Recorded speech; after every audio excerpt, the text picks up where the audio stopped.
Yung kauna-unahan nating orders sa Shopee. Okay? So, hindi basta-basta porket meron na kayong Shopee account is makakapag-post na kayo agad. No. Meron tayong to ship. Ayan. Arrange shipment. So, hindi ko pa siya na ship. Kanyo dito kung kailan yung araw kasi JNT yung nailagay ko tama. Kasi nga meron dito sa aming malapit na JNT. Dahil na-arrange ko na siya is drop off lang yung gagawin namin kasi nga para mas maintindihan namin kung anong mangyayari doon.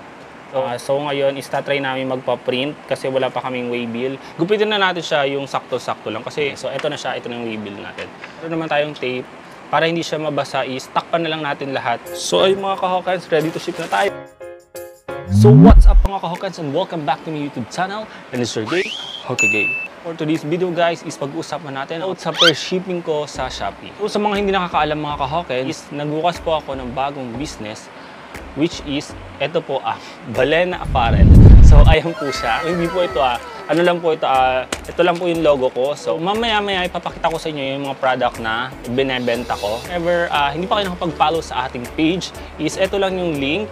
Andyan, description box. And also, yung Shopee account natin is nasa description box. If ever gusto nyo bumili, kasi doon is meron tayong COD. So, yun na nga mga kakens. Ang video na to is para sa mga taong first time at gustong mag-post ng mga product nila sa Shopee. So, kaya ngayon, isamahan nyo ako, mapakita ko sa inyo kung ano ang mga dapat natin gawin at kung ano ang mangyayari kapag first time mo makatanggap ng order from Shopee. So, ayun, alam kong hindi kalakihan tong order sa amin. So, may nag-order na sa akin na dalawa. So, dito pa lang is sobrang happy ko na. So, kaya nga sabi ko sa inyo, itong video na to is para sa inyo kasi sobrang raw nito.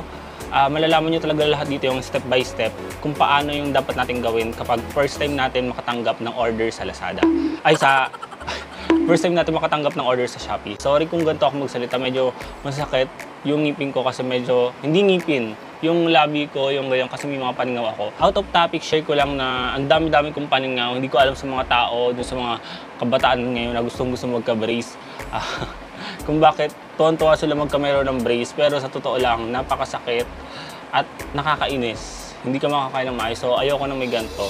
Sana is matapos na to. Yun, going back to our topic, gusto ko may idea kayo kung ano yung mga tinitinda natin sa Shopee. So, ayan po siya. Ayan. Ito yung mga picture na nakikita nyo. So, ayan po siya. Ta page, ayan din po siya. So, at least, aware kayo na yan yung mga binebenta natin sa Shopee. Kung nyo makita, ayan po siya. So, at least, now you know na isa yun sa dahilan kung bakit hindi ako ganun kabilis or ka-consistent mag-upload dito sa YouTube kasi nga meron ako pinagkakaabalahan. Ayun, sana po isuportahan nyo yung aking business, bagong business. Ito po talaga yung mga gusto kong mangyari. Ito yung isa sa gusto kong ma-unlock. Yung magbenta sa Shopee, magkamero ng order doon. Ito po yung kauna-unahan nating orders sa Shopee. So, as of now, meron pa lang po tayong followers sa Shopee na 10 person at yung iba dito is kakilala ko pa. Kaya, I hope so na kayong mga nanonood is support nyo naman yung yung shop ko sa Shopee kasi tulungan lang tayo, okay? Saka sinishare ko to sa inyo kasi malaking tulong to sa inyo sa mga taong nasa bahay lang or sa mga taong gusto magsimula ng kanilang business na dahil yung iba sa inyo alam ko na work from home o kaya yung iba sa inyo is mga estudyante, so pwede nyo itong gawin. So ayun nga, first step, syempre meron kayong Shopee account, dapat mag-register din kayo doon sa My Shop kung saan doon kayo makakapagbenta ng mga product na ipopost nyo sa Shopee, okay? So, hindi basta-basta porket meron na kayong Shopee account is makakapag-post na kayo agad. No, hindi ganun. Kailangan pupunta pa kayo sa My Shop, tapos doon kayo mag-create ng account nyo. Pero sobrang easy na lang yung mga pipill out nyo doon kasi mga konting tanong na lang. So, hindi ganun karami, okay? Ito yung first order natin, ayan. Kung nakikita nyo, so as of now, hindi ko pa siya ina-accept. Ayan, screen record natin para mas makita nyo. So, as you can see, meron tayong to ship. Ayan, arrange shipment. So, hindi ko pa siya na-ship. Naunahan natin customers sa Shopee. So, ayan, meron tayong order na. Ayan yung niya, total niya. Sobrang mura lang binibenta namin sa Shopee. So, ayan yung babayaran niya, 263. So, ang babayaran lang niya sa shipping fee is 13 pesos lang, di ba?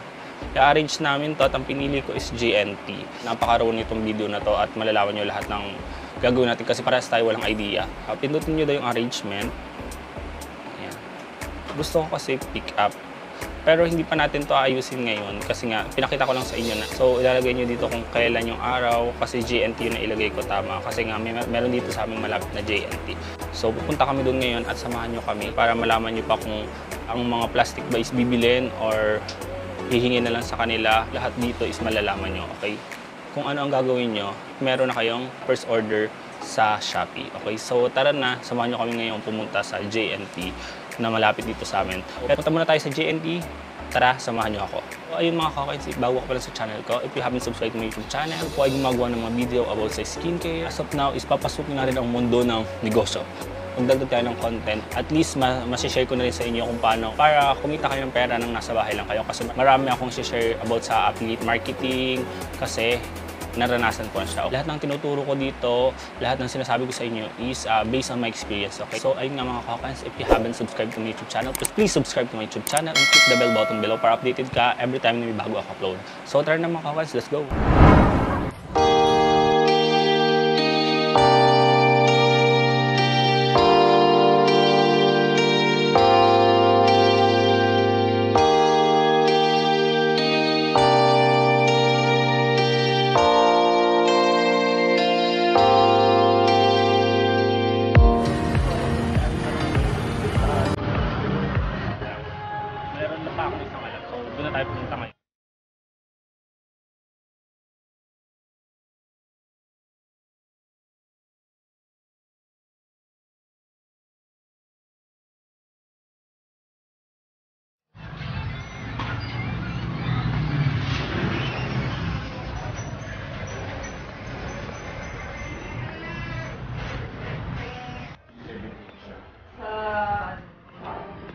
How about po sa ano? Waiting po ba? Kayo po Kami po mag-okay. pouch lang po. As of now po, wala pa po kami ano. Printed. Opo, okay lang po. Kayo pa-print sa mga computer shop. Paano po ano pong wait po namin para hindi po mabasa yung ano? Ano pong tip po? Para hindi mabasa yung, di ba ano siya? Usually, Ano copy set ka. Yung tape na po sa gilid. Yun lang. Ito Okay yung po yung lang. maliit. Tapos pwede na naman po namin sa iba. Mamo. Pwede rin po kumakain ng small po nito.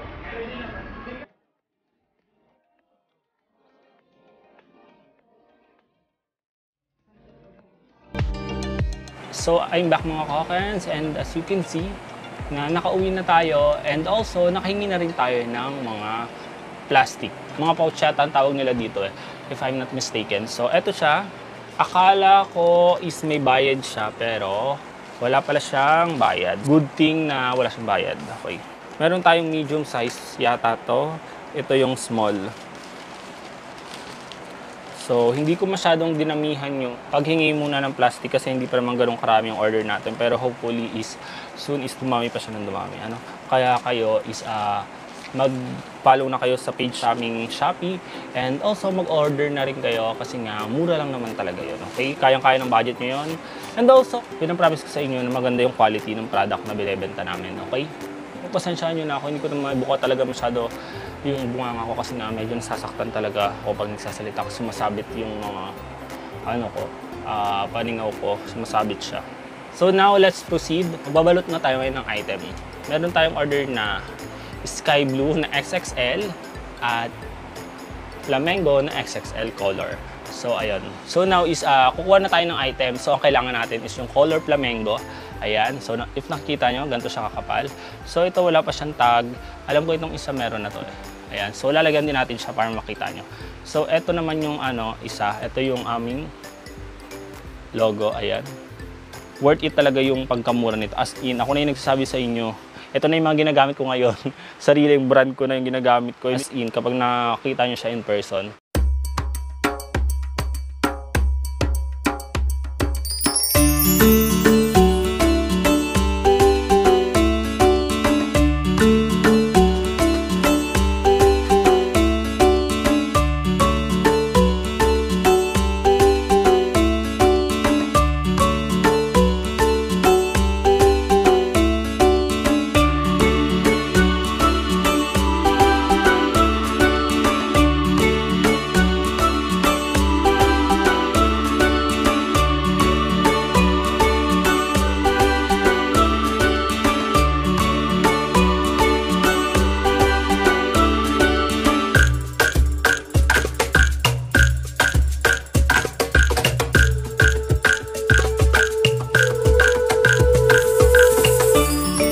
ayun, at tapos na kami magbalot. Nakita nyo naman, ito po siya.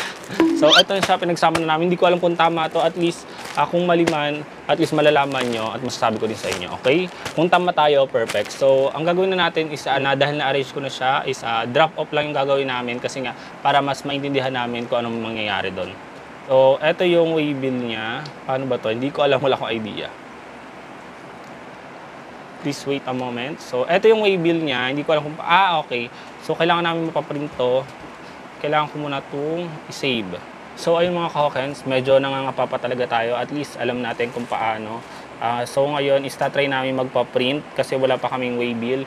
Talagang start. Kailangan muna namin magtyaga pa na ipaprint ito ngayon. Kaya natin to. Okay? So, ayun mga ka-Hawkens, and nakapag-print na tayo ng waybill. So, ayan. As you can see na ang waybill natin is yung ididikit pa lang. So, kailangan natin siyang... Gugupitin pa ba to? So, gupitin na natin siya yung sakto-sakto lang. Kasi, pangit naman yata kung ang ilalagay natin is yung talagang sobrang laking waybill. Actually, mga Hawkens, kaya naman natin bumili ng mga bagay-bagay. Kaya naman natin bumili ng mga waybill. Pero mas maganda kasi yung kung ano lang yung meron tayo dyan, yun muna yung pinagtsatsagaan natin. Kasi mas masarap yung lahat ng manggagaling dun sa kita nyo. I mean, kung ano yung kikitain nyo, siya yung pambibili nyo ng mga bagay-bagay. Hindi yung bili kayo ng bili dahil meron kayong pera, is bili kayo ng bili ng mga bagay-bagay na para hindi kayo agad mahirapan. Mas maganda yung napipili nyo, nahihirapan kayo kasi part talaga yun. Mas maganda yung nag-i-start kayo ng from the scratch kasi mas mapipili nyo, mas magpupursige kayo na magbenta, di ba? Kesa yung andyan na lahat, di ba? Hindi na kayo mapapagod. So at least na experience nyo talaga yung step by step. Wala kayo ng mga ganon hanggang sa magkamero na kayo. So ayun, ang dami kong sinasabi pero I guess tama naman yung mga sinasabi ko sa inyo. So, kinakabahan ako pero ganun talaga yon, mas masarap yung kinakabahan ka. Andun kasi yung excitement.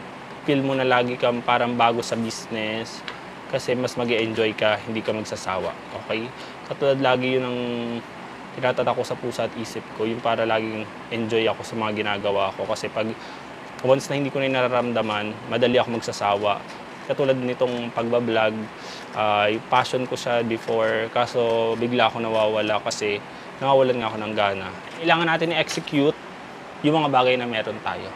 Kailangan natin pagkasyahin kung ano meron tayo, yun yung ating gagamitin. So, ito na siya, ito na yung waybill natin. Meron naman tayong tape. Para hindi siya mabasa, takpan na lang natin lahat ng tape. Ganito muna tayo, magmamano-mano muna tayo kasi hindi pa siya sticker paper. Hindi ko alam kung tama to pero at least hindi ko pa naman tatapusin yung video na to. Kung may mga pagkakamali ako is at least matatama natin siya, di ba? Malalam natin doon sa JNT if mali ba yung ginawa natin paglalagay nitong waybill or tama. So dito na lang namin siya ilalagay sa may part ng open. Ayan. Diyan namin siya ilalagay para naisip ko kasi siguro para hindi siya mabuksan. Ewan ko if tama siya pero at least malalaman natin. Iko-correct naman nila tayo if magkakamali tayo kasi first time natin, okay?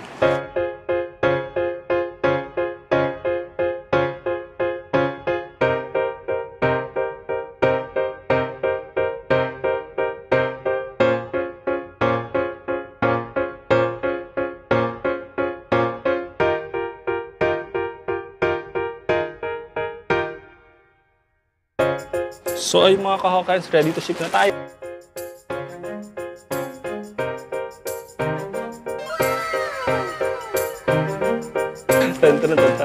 So ito po yung first order natin, dalawa agad sa ating Shopee. So ayun, update ko na lang kayo kung ano mangyayari kasi papadala na namin to ngayon. So nandito pa lang kasi siya sa to ship. Kapag hindi pa siya, darating siya sa shipping kapag siguro na detect na siya ng JNT yung barcode na ganito. Okay? So, update na lang tayo. Papadala ko na siya ngayon alas 4 na. Hindi ko alam kung bukas yun. Kung hindi pa, at least nag-try kami. At least alam namin kung anong oras sila nagsasara sa JNT. Kasi medyo malapit na lang naman dito. So, okay na. Let's go! As a seller, masasabi ko na nakakapagod po siya kasi wala kaming alam dito, wala kaming background sa pagbibenta.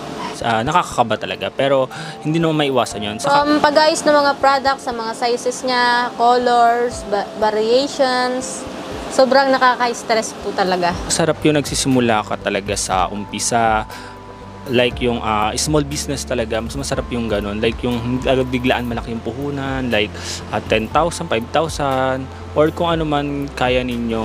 All in all po, worth it yung mga pinagdaanan namin from pictorial. Sobrang napagod, sobrang init. Tapos, andun kami sa initan, nagpipictorial para maging maganda yung outcome ng product. So, pagtsagaan nyo muna yun, okay? Kasi kailangan presentable siya. Kung ano yung mga bagay na meron kayo dyan, yun muna yung gamitin ninyo. Okay, huwag kayo bili ng bili kasi mas masarap yung tinutubo nyo, yun siya yung ipambibili nyo ng mga bagay na wala kayo. Like, Ang mapapayo ko lang is, kailangan talagang tatagan nyo yung loob nyo may sa pagpasok sa business kasi andun talaga yung stress, yung pagod. Minsan malilito ka, re-reply ka sa mga orders, sa mga inquiries nila kahit di naman talaga sila order muna. valid naman yun na dahil bago nga lang kayo, wala pa kayo talagang alam sa mga gagawin ninyo.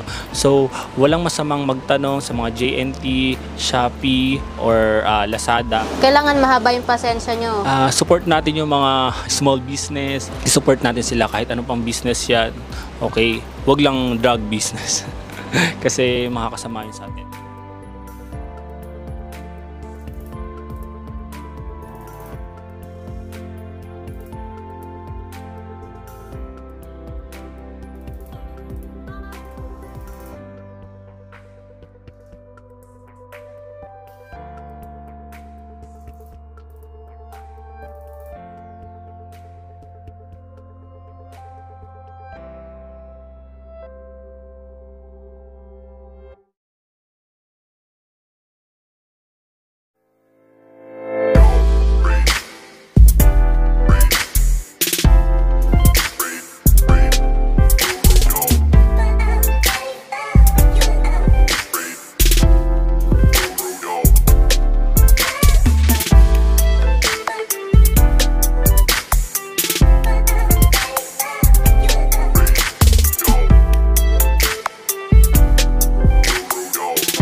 And happy naman ako kasi naitawid namin ng maayos yung aming first order, which is dalawang variant. Sarap siya sa pakiramdam. And alam nyo guys, honestly speaking, hindi ko iniisip kung magkano agad yung kikitain ko. Ang iniisip ko ngayon is kung paano ko makukuha yung pera ko dun sa Shopee. Bank ba or GCash o meron wallet dun sa Shopee. So yun yung kasunod nating magiging topic ko. At ma-withdraw or makakash out yung pera na pinagbentahan natin sa Shopee. So kaya kayo, if ever may nagpapa-like sa inyo, nagpapa-follow, nagpapa-like ng page, nagpapa-follow ng page, i-like nyo, kahit simpleng like lang, kahit hindi kayo bibili.